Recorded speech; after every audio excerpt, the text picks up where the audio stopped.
Welcome to my blog Pankaj Kumar De motivation স্পিচে। আমি পঙ্কজ কুমার দে আবার আপনাদের সঙ্গে চলে এসেছি। আমরা এখন মায়ের মন্দিরের অনেক কাছেই চলে এসেছি। মায়ের মন্দিরের কাছে চলে এসেছি, একদম কাছে।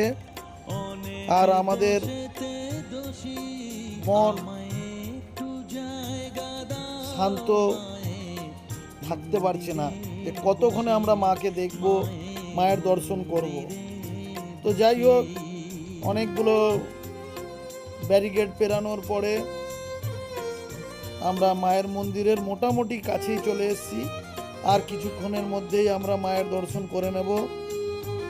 সবাই অনেকক্ষণ ধরেই, আমাদের যদিও বা অসুবিধা হয়েছিল, কিন্তু ওর থেকেও বেশি আমার মা, মাসি, আমার শাশুড়ি মা, ওরা যে লাইনে দাঁড়িয়ে যে মায়ের দর্শন করার জন্য এসেই, এটাই বিরাট ব্যাপার।